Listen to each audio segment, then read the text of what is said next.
가득에 타면 고운대기 단풍을 어이에 떨어지나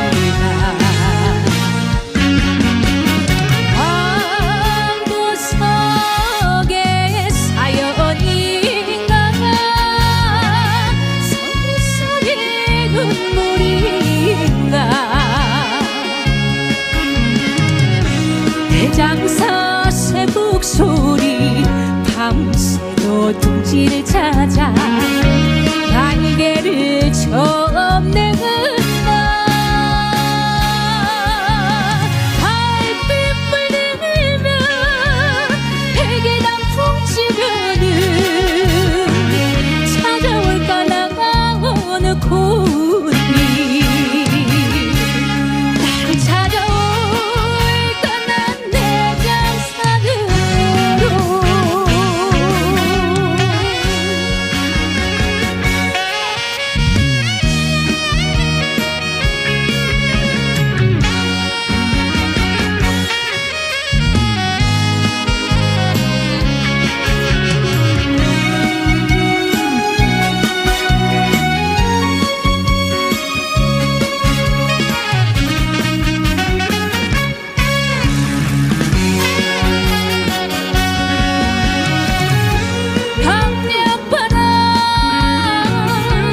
깊어지면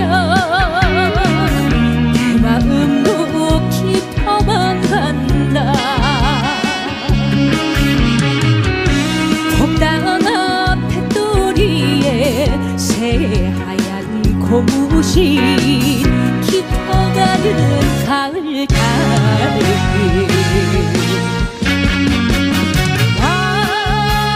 방구석의 사연이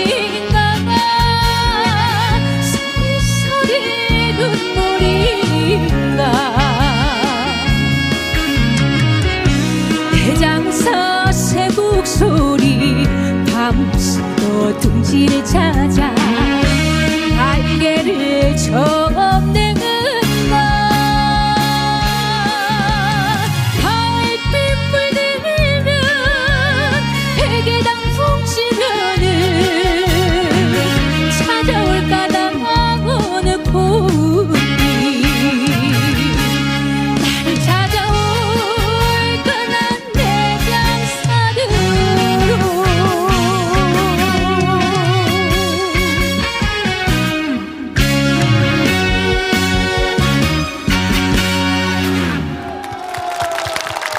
오우 한번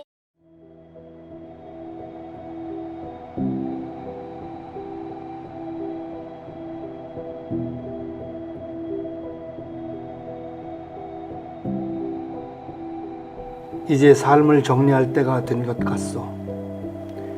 우리의 악연이 언제부터인지 알 수 없지만 내 인생의 많은 부분이 싸움으로 얼룩진 것 같소. 이제 결전의 날이 오고 있어. 마음껏 웃으시오. 후회할 날이 있을 것이오.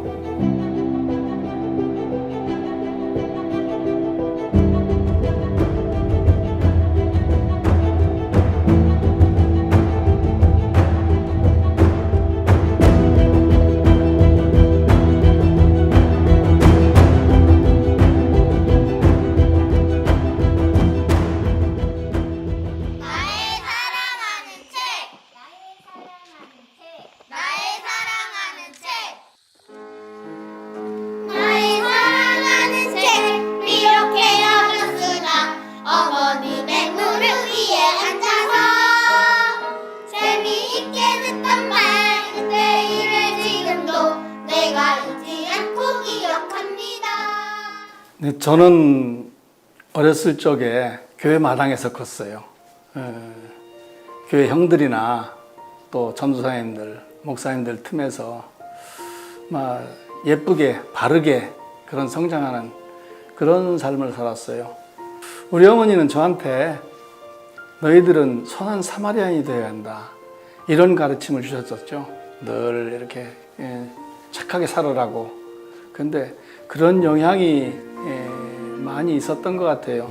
제가 이제 사회에 나와서 직장 생활을 하면서 이렇게 이런저런 사람들한테 도움을 준 적이 몇 번 있는데, 모르는 사람이었었는데 웬 부인이 우리 집 와가지고 도움을 요청한 적이 있어요. 근데 얘기를 들어보니까 남편이 택시 운전수인데 교통사고를 냈대요. 그래서 어려움에 처하게 됐는데 그 일을 해결하려고 이 사방으로 이렇게 물질을 구하러 다녔는데 구하지 못하고 어떤 사람인가가 우리 집에 가보면 혹시 도와줄지도 모르겠다면서 우리 집을 일러줬다는 거죠. 그 생전 처음 보는 사람이 왔는데, 이제 그때 저희가 그 결혼했을 때 우리 시계, 반지, 목걸이 이런 결혼 폐물들을 전부 준 적이 있어요. 그분이 그걸 가지고 가서 어떻게 해결을 했다는 거죠. 그리고 나중에 그 남편이 교도소에서 나오게 되면서 우리 국장님을 찾아갔어요. 그분이 국장님을 찾아가서 감사 인사를 하게 됐는데, 그걸로 인해 가지고 국장님도 알게 되고 또 장관도 알게 되고, 신문 기자가 이렇게 이런 걸 자꾸 파헤치고 다니면서 결국은 장관 표창을 받게 돼요. 근데 그 사회봉사상을 받았는데 그거는 청와대에서 받게 돼요. 청와대 사회봉사상은. 그래서 이제 대통령 표창이라고 얘기를 하는데, 아마 어머니를 따라서 그렇게 어머니의 의도대로 컸던 것이 그런 상을 받게 된 계기가 된 것 같아요.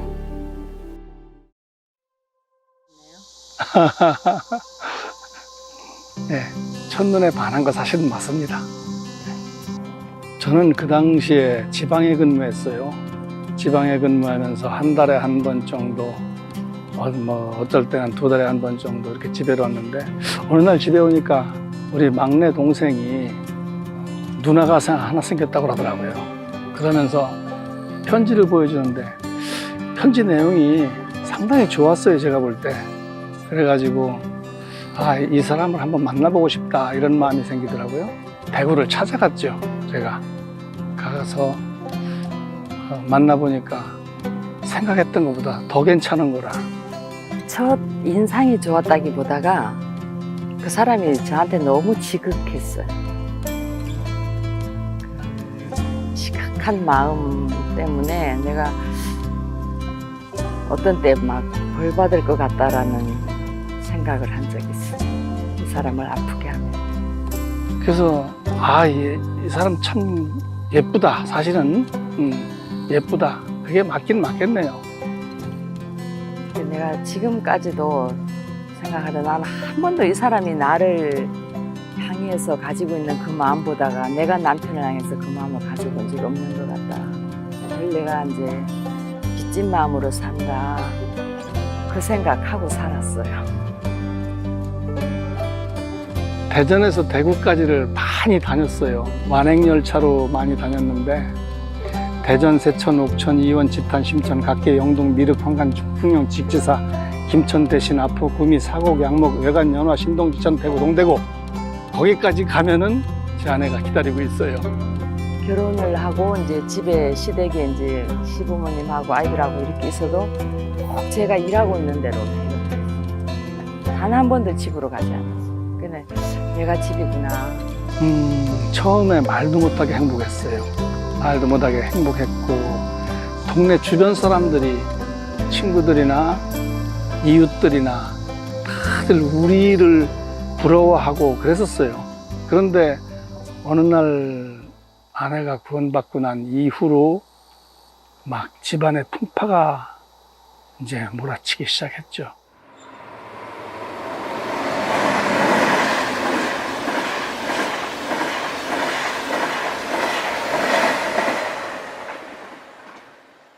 어느 날 아내가, 제가 퇴근하고 집에 들어오니까 아내가 어느 집회를 갔다 왔다고 그러더니 여보 나 구원받았어 그러는 거예요. 그래서 구원을 받았어? 잘했네. 잘했어. 그렇게까지는 얘기를 하고 돌아서는데, 아내가 구원을 받았다? 그럼 나는 뭐지? 난 왜 저런 기쁨이 없지? 정말 무거웠거든요. 신앙 생활이라는 게 교회를 가고 막 하는 모든 게 너무너무 무겁고 힘들었었어. 근데 목사님이 하는 얘기는 너무 쉽더라고요. 이제 아내가 구원받은 이후로 저한테도 그랬지만은 가족들한테도 그러고 또 구역 식구들 또 심지어는 교회 뭐 집사님들, 장로님들 나중에는 목사님들한테까지 가가지고 목사님 구원받으셨습니까? 막 이런 걸 묻는 거예요. 예수님이 나를 위해서 십자가를 지고 돌아가셔서 내 죄가 진짜 눈같이 휘어지고 양털같이 휘어진 이걸 얼마나 알려주고 싶었겠어 목사님들이. 근데 그걸 내가 못 알아들었구나 싶어가지고 그래서 보는 사람마다 얘기를 했어요. 나는 이제야 구원을 받고 내가 거듭났어요. 그래서 내가 이제 권사님은 언제 거듭나셨어요? 모르겠대요. 그래 이상하다. 그리고 몇 년 교회 다녔는데요. 그러면 나 28년인가 다녔는데 나는 그런 거 몰라. 그래서 이제 전도사님한테 가고 또 목사님한테 가고 자꾸 이제 이렇게 묻고 다니다 누군가는 내 마음하고 이렇게 화답하는 사람이 있겠지 싶어서 얘기를 하는데 단 한 사람도 없는 거예요. 그 일로 인해서 우리 어머니는 교구장에서 잘리시고 이제 어머니마저도 교회 가기 어려운 그런 환경이 된 거죠. 그러니까 집에서도 형제들한테, 아버지한테, 어머니한테 내쫓김을 당한 거예요, 우리가. 이단에 빠지면은 집이고 재산이고 전부 팔아서 다 바치고 가족들은 막 뿔뿔이 흩어져서 풍비박산 나는 그런 걸 이렇게 배웠기 때문에 당연히 그런 줄 알았어요. 그래서 제 아내가 구원받고 그걸로 인해서 집이 자꾸 막 어지러워지는데 아, 우리 집안이 이렇게 해서 망하는구나. 내 말을 듣게 하기 위해서 아내를 때리기도 많이 했고 협박도 많이 하고 이혼을 하려고도 해보고 이혼을 하려고 여러 번 했었죠. 어느 날 제가 와보니까 집에 오니까 아내가 옷을 만드는데 기쁜 소식 선교회 합창단 옷을 만드는 거예요. 다른 데 거 다 만들어도 거기 건 안 된다. 그러면서 그 옷을 막 찢었어요. 만드는 걸 못하게. 그래가 또 난리가 난 거지. 이제 그날은 날 죽인다 하더라고. 그래가지고 도망을 갔죠. 내가 화장실 가는 척 하면서 막 두루마리 휴지를 두루두루 말아가지고 그 핸드백이 걸려 있었는데 그게 돈이 꽤 있었거든요. 근데 그걸 못 가져. 휴지만 해가지고 내가 주머니 넣어갖고 나갔어. 근데 이제 화장실을 지나서 내가 막 갔어요. 다시는 안 돌아오고 싶더라고.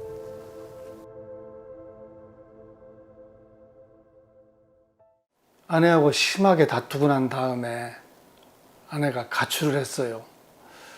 저는 출근을 해야 되고 아이들은 학교를 가야 되고 집이 많이 어려워지더라고요. 많이 원망됐고 여러 가지 생각을 하다가 보니까 이 모든 것이 박옥수 목사로 인해서 이런 일이 일어났다. 아마 그런 생각이 이렇게 집중이 되니까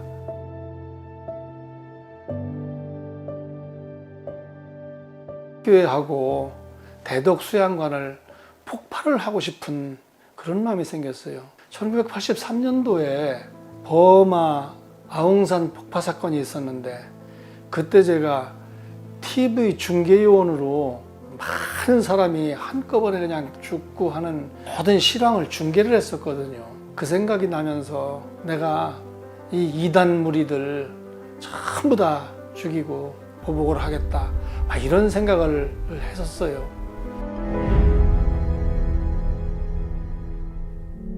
기술적으로는 내가 가능한데 폭약은 어떻게 구입할 건가 그런 문제가 있더라고요. 저희 집은 극장 앞에 있었어요.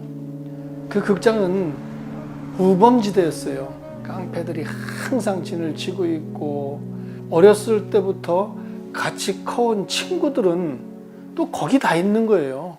그 사람들을 찾아다녔죠. 술도 한잔하고 뭐 신세 한탄도 하면서 이런 얘기 저런 얘기 하다 보니까 러시아 마피아까지 연결이 되는데 돈만 있으면은 폭약을 구입할 수 있겠더라고요. 그게 이제 퇴직을 하기로 마음먹었어요. 퇴직금이 그 당시 한 2억 정도 됐었는데 꽤 많은 돈이죠. 1억 정도는 내 아이들을 위해서 남겨놓고 1억 정도는 폭약을 구입해서 교회하고 대덕 수양관을 동시에 터뜨리는 그런 거를 계획을 했어요.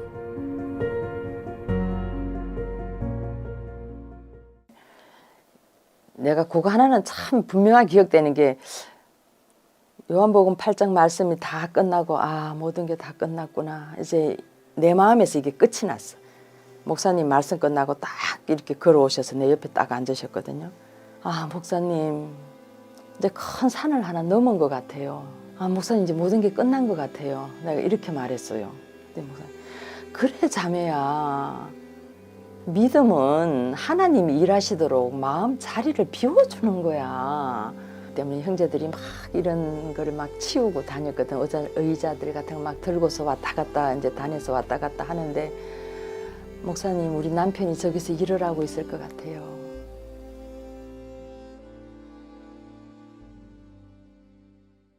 D-Day가 가까워지면서 별의별 생각이 다 드는 거예요. 처음에는 무조건 폭발을 해야겠다라는 그 생각만 했는데 시간이 지나가면서 내 어머니는 어떡하나, 내 아들, 딸은 어떡하나, 아이들 문제가 이렇게 자꾸 생각이 되면서 박옥수 목사에 대해서 뭐 이단이다, 이단의 괴수다, 뭐 이런 소리를 많이 들었는데 실제로는 내가 그분을 만나본 적도 없지 않느냐, 한번 만나봐야겠다 이런 생각이 들었어요. 막상 이제 전화를 받으니까 저희가 긴장을 많이 하게 됐죠. 그 전에 이분은 우리에게 이제 협박 편지도 보내고 많은 이제 험한 소리를 했습니다.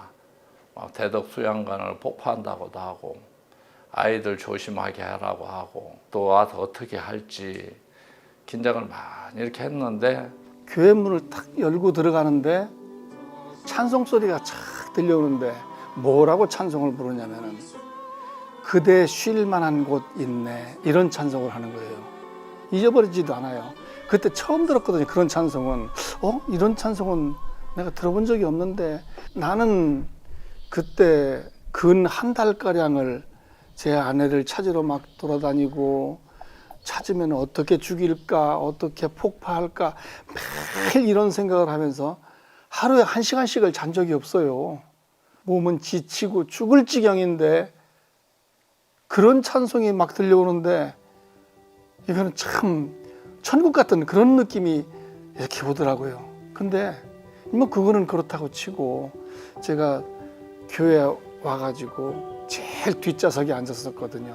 중앙 정복판 뒷좌석에 앉아가지고 목사님 말씀을 들었어요. 그 사람이 어떻게 하는지 모든 관심이 거기 있었는데 목사님 말씀 들으면서 거기에서 끄떡끄떡 하시고 너무 우리가 생각하고 다른 현상이 일어났어요. 목사님은 그날 로마서 말씀을 하시면서 내가 죄인이었던 죽을 수밖에 없는 그 죄인이었던 부분을 자세하게 설명을 하셨어요. 그러면서 내가 죽을 수밖에 없는 죄인이었었는데 여기에서 내 죄가 한 겹 한 커플 벗겨지면서 의인이 되어가는 과정을 쭉 설명을 하시는데 막 어떤 영화 스크린을 보는 것 마냥 그 말씀이 제게 푹 와닿았거든요. 너무 말씀 속에 깊이 빠져가지고 1시간 말씀이 끝마치고 목사님이 내려올 때는 제가 어쩔 줄을 몰랐어요. 김 선생님 잘 오셨습니다 하면서 제 손을 잡았었거든요. 목사님이 저한테 김 선생님 잘 오셨습니다 이렇게 하는데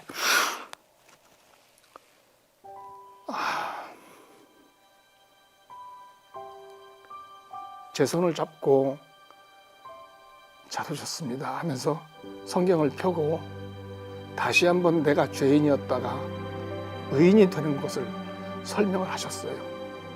그때 예배를 마치면은 성도님들이 다 돌아가셔야 되는데 아무도 안 가는 거예요. 제 주위를 뺑 둘러서 다들 집에를 못 가고 저하고 목사님하고 이렇게 그 교제하는 그걸 다들 지켜보고 같이 울으셨어요. 정말로 저는 그런 거는 꿈에도 생각 못 했거든요. 내가 이런 분을 죽이려고 했구나. 정말로 후회가 되고 그때는 목사님한테 제가 죄송합니다라고 말씀을 드렸거든요. 그랬더니 목사님이 괜찮습니다 그러셨어요. 하나님 우리 기도를 들으시고 구원하시는 걸 보면서 우리 교회에 큰 기쁨이 있게 됐습니다. 그 후에 이렇게 와서 교회 생활을 하는데 저는 어린아이 같이 너무 순진했고 그래 보면서 아내를 사랑한 그것이 아내를 뺏길까 봐 잃어버린 것 때문에 핍박이 이제 심했던 것 같습니다. 형부가 구원을 받았대 그러더라고. 언니 형부가 구원을 받았대 이러는데 아 그랬구나. 하나님이 그를 얻으셨구나. 아 하나님이 그를 얻으셨구나. 지하에서 내가 성경만 보고 있을 그때 남편은 남편대로 또 힘든 시간도 보냈지만 이제 자세하게 나는 그때는 몰랐는데 남편이 구원받았던 소리를 그렇게 들었어요.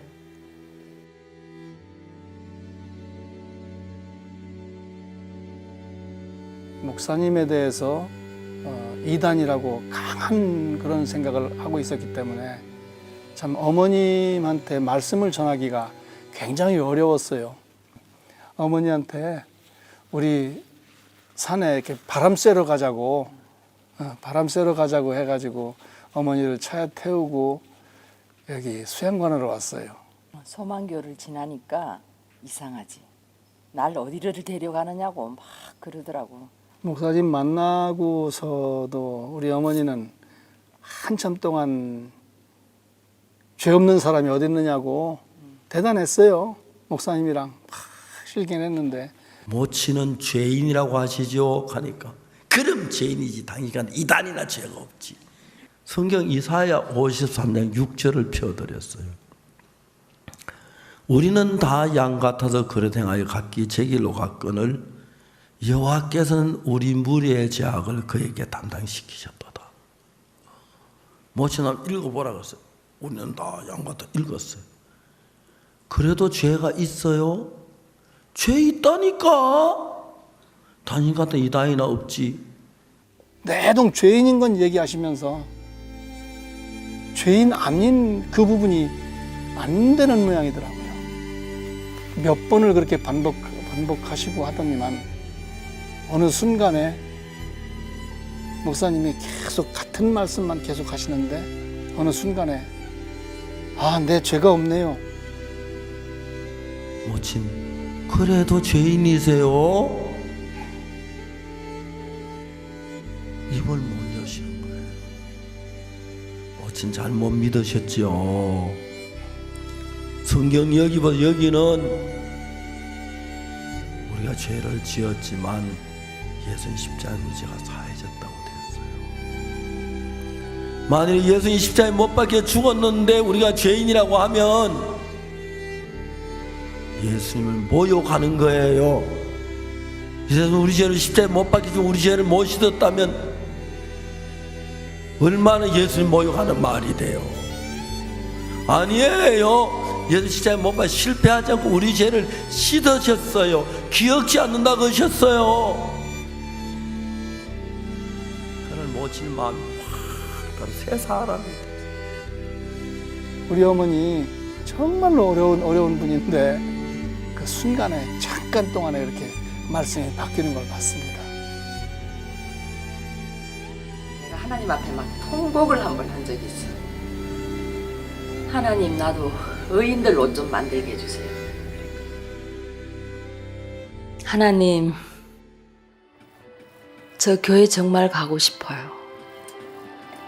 거듭난 사람들하고 교회 생활 한 번만 해보고 죽고 싶거든요. 남편보다가 일주일만 더 살게 해주세요. 내 교회 프로그램대로 일주일만 한번 살아볼래요.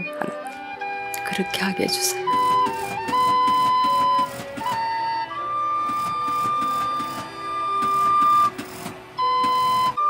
그라시아스 의상 만든 지가 20년은 넘은 것 같네요.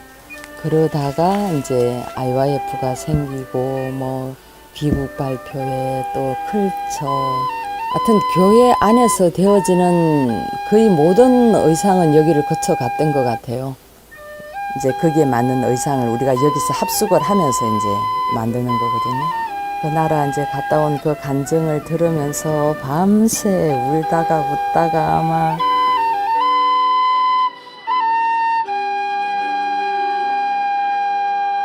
소원은 다 이루어진 거예요. 그러고 뭐 다 이루어졌지. 일주일만 내가 교회 프로그램대로 살아봤으면 했는데 이런 거는 다 보너스지. 아휴, 진짜.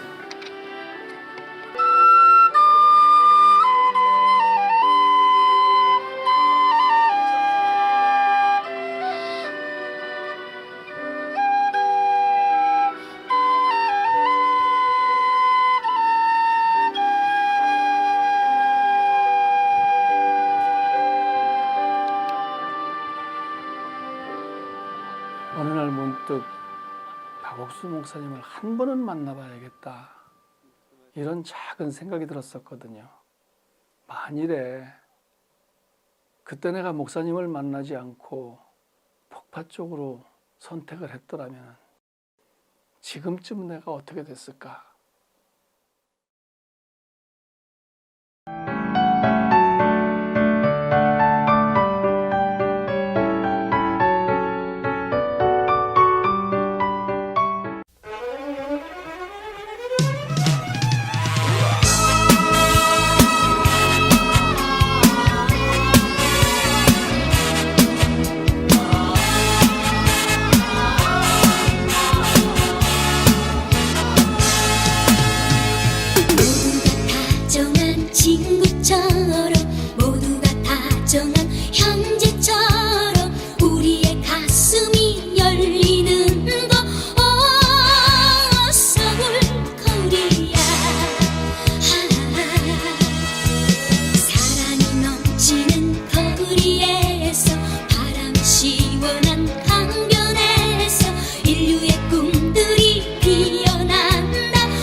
죽겠네.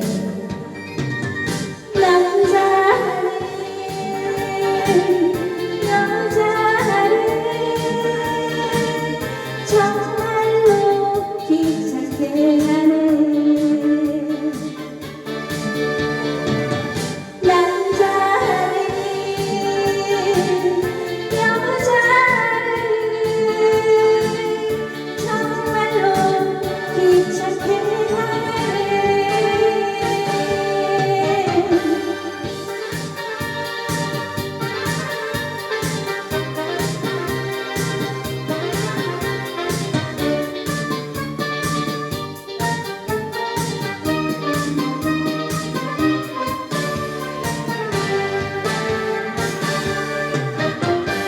결혼을 하고 나는 그이에 애기가 돼버렸어. 밥 달라 사랑 달라 고치고 둘이서 놀기만 하지요. 할 일은 해도 많은데 자기만 쳐다보래. 웃어라 라라라 소리를 당신 볼지 아파 죽겠네. 남자는 여자를 정말로 귀찮게 하네. 남자는 여자를 정말로 귀찮게 하네. 남자는 여자를 정말로 귀찮게 하네.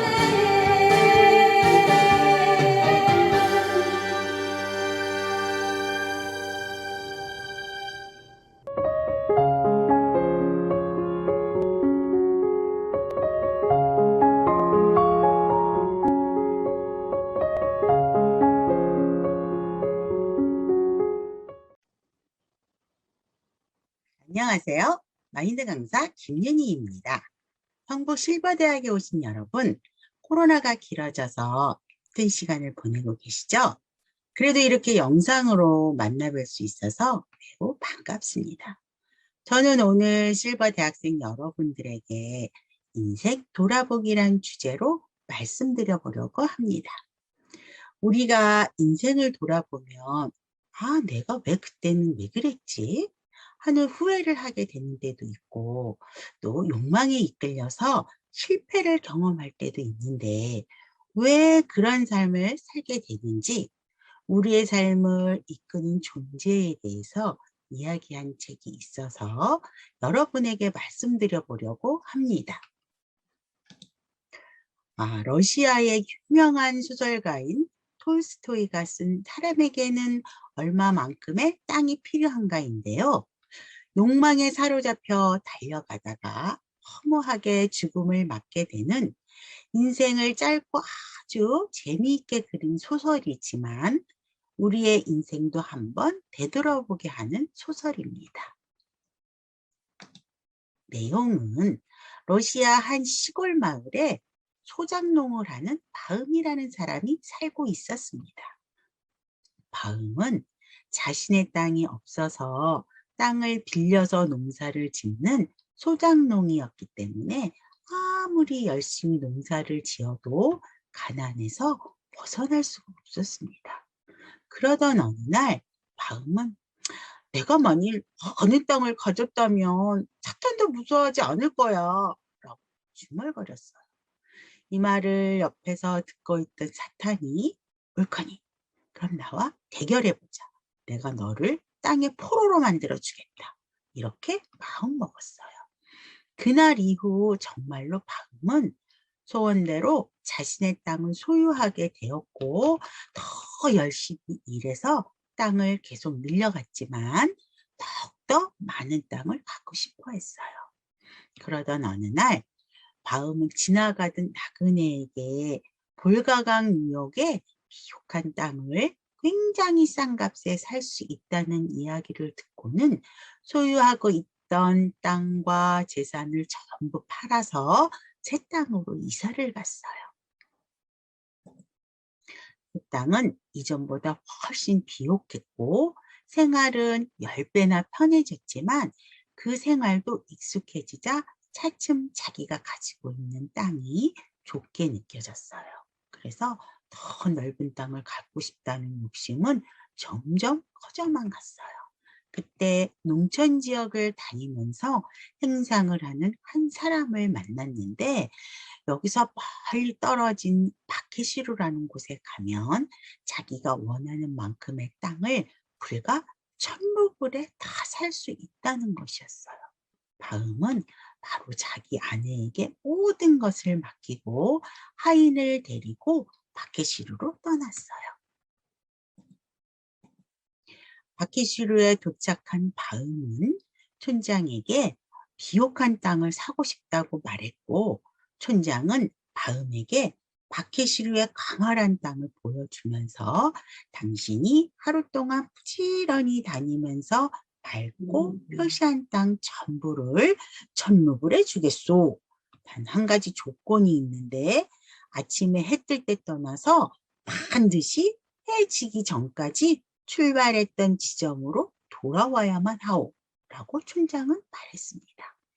바음은 계약 조건이 너무 쉽다는 생각이 들었고 평생 소원이었던 많은 땅을 아주 싼 값에 살 수 있다는 생각에 흥분이 되어서 잠을 이룰 수가 없었어요. 그러다 새벽에 잠깐 졸았는데 꿈에 누군가 밖에서 배꼽을 잡고 웃고 있는 거였어요. 문틈으로 살펴보니까 바케시루 촌장이었어요. 그래서 바음이 밖에 나와서 왜 그렇게 웃고 계십니까? 하고 물었는데 자세히 보니까 촌장이 아니라 이 땅을 사라고 가르쳐준 나그네로 보였어요. 그래서 한 발짝 더 옆으로 다가가서 그 사람을 보니까 나그네도 아니고 발굽이 달린 사탕이 배꼽을 잡고 웃고 있는 거였어요. 그 앞에는 어떤 남자가 맨발로 쓰러진 채로 죽어 있었는데 그 사람이 누군가 하고 자세히 보니까 바로 바음 자신이었어요. 바음은 등골이 오싹해져서 너무 놀라서 잠에서 깼어요. 그리고는 뭐 꿈은 한낱 꿈에 불과해 하면서 스스로를 위로했어요. 드디어 아침이 왔어요. 촌장은 여털 모자를 벗어서 바음 앞에 놓고는 여기가 출발점이요. 반드시 해지기 전까지 이곳으로 돌아와야만 당신이 하루 동안 표시해 놓은 모든 땅이 당신 몫이 됩니다. 라고 말했어요. 해가 떠오르자 바음은 평생 갖고 싶었던 땅을 향해 즐거운 마음으로 출발했어요. 될 수 있으면 비옥한 땅과 강과 가까운 땅을 얻기 위해서 열심히 뛰고 또 뛰었어요. 그런데 가도 온통 좋은 땅뿐이었어요. 날씨는 점점 더워지고 몸은 힘들었지만 더 좋은 땅들이 계속 나타나니까 발걸음을 멈출 수가 없었어요. 다음은 이쯤에서는 돌아가야 되는데 하고 생각했지만 자기 눈앞에 펼쳐진 비옥한 땅을 보니까 도저히 돌아설 수가 없었어요. 태양은 벌써 서쪽으로 조금씩 기울기 시작하는데 언덕은 너무 멀리 보였어요. 다음은 아이고 큰일 났네. 욕심을 너무 부린 거 아니야? 해지기 전까지 출발했던 지점으로 못 들어가면 어쩌지? 다음은 마음이 쫓기고 불안해서 막 달리기 시작했어요. 열심히 뛰어가는데 갑자기 주위가 어둑해지는 거예요. 다음은 아이고 하루 종일 수고한 것이 허사로구나 하면서 낙담을 했는데 저쪽 언덕에서 바케시루 사람들이 빨리 오라고 소리를 막 지르고 있는 거였어요. 다음은 숨이 차고 죽을 것 같았지만 평생 소원이었던 많은 땅을 가져야 한다는 일념으로 촌장이 서 있는 곳까지 죽을 힘을 다해 달려가서 그 모자를 움켜쥐고는 쓰러졌어요. 촌장은 와우! 대단하군요. 당신은 정말 좋은 땅을 많이 얻었소. 하는데 다음에 하인이 급히 달려와 그를 안아 일으켰는데 그는 입에서 피를 토하고는 숨을 거두어 버렸어요. 다음에 종은 삽으로 주인의 묻을 땅을 파내려 갔는데 다음에 발에서 머리까지 묻힌 땅은 겨우 2m에 불과했어요. 성북 실버대학생 여러분, 만약 여러분이 바음이었다면 어떻게 했을까요? 평생 갖고 싶었던 비옥한 땅이 눈앞에 펼쳐져 있는데 욕심을 버리고 돌아설 수 있는 힘이 우리에게 있을까요?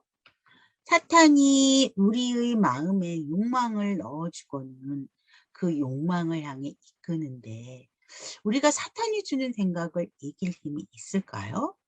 네, 우리는 사탄보다 힘이 약하기 때문에 사탄이 주는 생각에서 벗어날 힘이 없어요. 하지만 생각의 출처가 누구로부터 왔는지를 알고 욕망으로 이끄는 힘이 나로 말미암은 것이 아니고 나를 망하게 하려는 사탄의 계략이라는 것을 안다면 생각에서 욕망에서 벗어날 수 있지 않을까요? 사탄이 우리 마음에 어떻게 생각을 넣어서 이끄는지를 이야기한 또 하나의 책이 있습니다. C.S. 루이스라는 기독교 변증가가 쓴 스크류테이프의 편지라는 책입니다. 이 책의 내용은 인간을 유혹하는데 풍부한 경험을 가진 삼촌마귀 스크류테이프가 하나님을 믿게 된 한 젊은이의 영적 파멸을 위해 힘쓰는 조카 마귀 워무드에게 사람들이 하나님께 다가가지 못하도록 방해하는 방법을 가르쳐주는 조언의 편지 31통으로 구성되어 있습니다. 삼촌마귀 스크류테이프가 조카 마귀 워무드에게 이렇게 말합니다. 세상에는 인식이 있는 사람과 인식이 없는 사람, 두 종류의 사람이 있단다. 인식이 없는 사람, 사고하지 않고 아무 생각이 없는 사람은 그냥 막 살라고 해. 하고 싶으면 하고 하기 싫으면 하지 말고 먹고 싶은 거 있으면 마음껏 먹고 뭘 해도 상관이 없어. 예수만 아니면 돼. 그런데 인식이 있는 사람에게는 그렇게 해서는 안 된단다. 인식이 있는 사람은 열심히 살아가거든. 그런 사람들에게는 20대나 30대에 명확한 목표의식을 주어서 열심히 살게 해야 해. 10년쯤 열심히 살면 여유와 지위를 얻게 되지. 그러는 동안 어리석은 인간들은 자신의 건강, 사랑하는 가족, 가장 귀한 자신의 영혼, 이 세 가지를 돌아보지 않는데 사람이 얼마나 어리석으냐 하면 돈 벌려고 해친 건강을 다시 찾겠다고 번 돈을 다시 다 쓴단다. 그런데 기뻐하렴 잃어버린 건강을 다시 찾지도 못하고 죽는 사람이 더 많단다.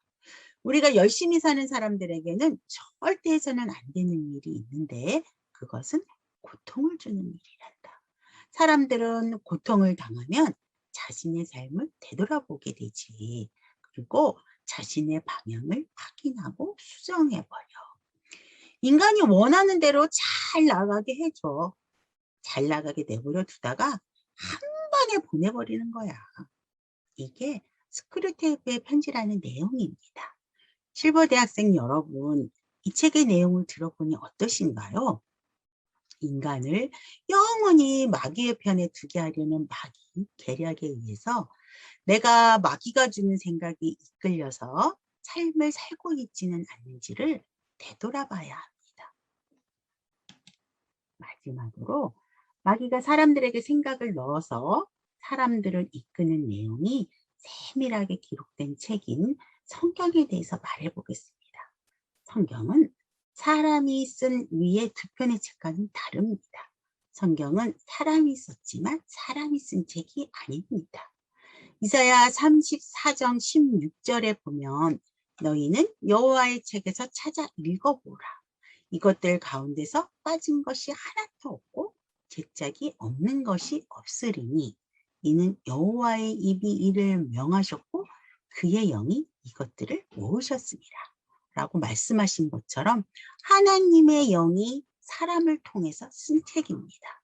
성경은 신구약 합쳐서 총 66편으로 구성되어 있고 저자도 쓰여진 시기도 다 다르지만 내용은 한 사람이 쓴 것처럼 아주 일정합니다.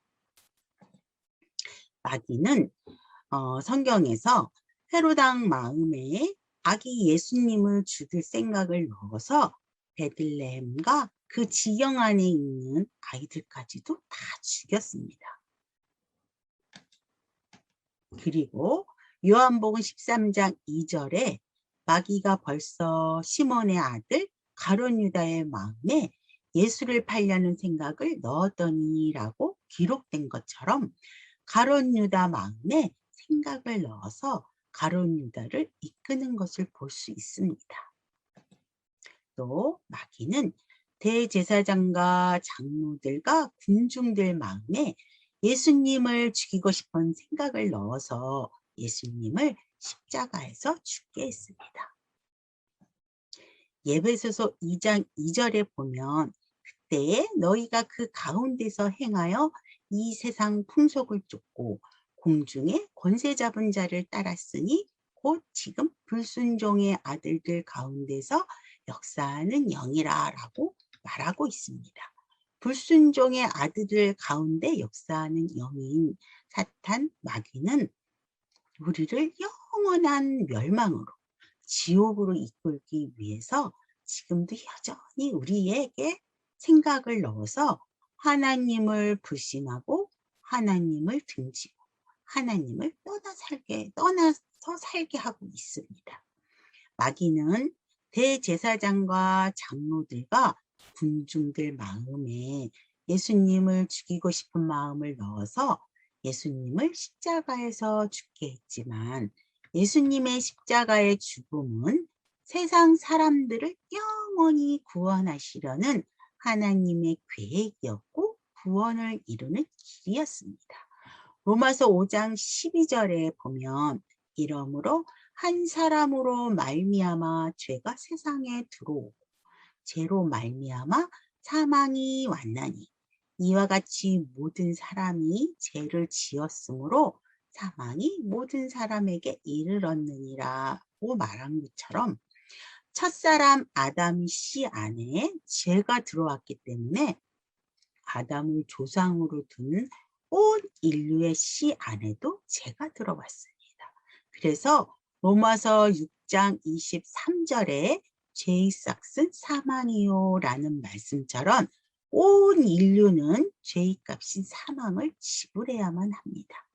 죄의 값인 사망을 지불하지 않으면 아무도 천국에 갈 수 없기 때문에 하나님은 그런 사람들을 불쌍히 여기셨고 이사야 53장 2절 우리는 다 양 같아서 그릇 행하여 각기 제 길로 갔거늘 여호와께서는 우리 무리의 죄악을 그에게 담당시키셨더라 라고 말씀하신 것처럼 예수님에게 사람들의 죄값을 대신 지불하라고 하셨습니다.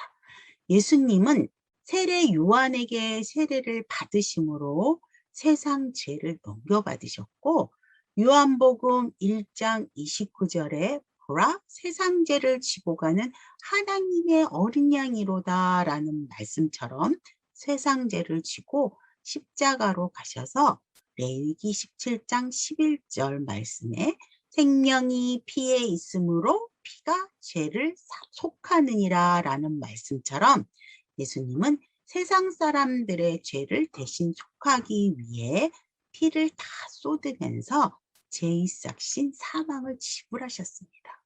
그래서 예수님이 십자가에서 마지막으로 하신 말씀이 다 이루었다입니다.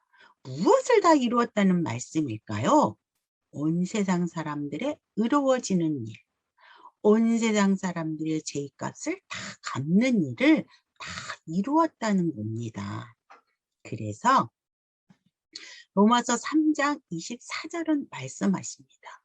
그리스도 예수 안에 있는 구속으로 말미암아 하나님의 은혜로 값없이 의롭다 하심을 얻은 자 되었느니라. 그리고 예레미야 31장 34절은 말씀하십니다. 내가 그들의 죄악을 사하고 다시는 그 죄를 기억하지 아니하리라. 여호와의 말씀이니라. 하나님이 의롭다 하시면 의로운 겁니다. 하나님이 죄를 기억지 않는다고 하시면 기억하지 않으십니다. 마귀는 우리에게 생각을 넣어서 하나님이 하신 말씀을 믿지 못하도록 해서 여러분을 지옥으로 이끄는 일을 하고 있습니다. 전북 실버대학생 여러분, 마귀가 주는 생각에서 벗어나서 성경에 쓰여진 말씀을 믿고 구원을 받아서 하나님이 우리를 위해 준비해 놓은 천국에 꼭 가게 되기를 바랍니다. 이상으로 마인드 강의를 마치겠습니다. 감사합니다. 죄사함의 기쁜 소식을 전 세계에 전하는 박옥수 목사 온라인 성경 세미나. 한국기독교연합은 코로나 시대 온라인 선교를 선도하고 미국 대표 기독교 채널 CTN에서 마가복음 강해를 방송 중인 박옥수 목사를 초청해 성경 세미나를 개최합니다. 10월 17일부터 21일까지 유튜브 굿뉴스 TV를 통해 전 세계에 중계되는 박옥수 목사 온라인 성경 세미나에 여러분을 초대합니다.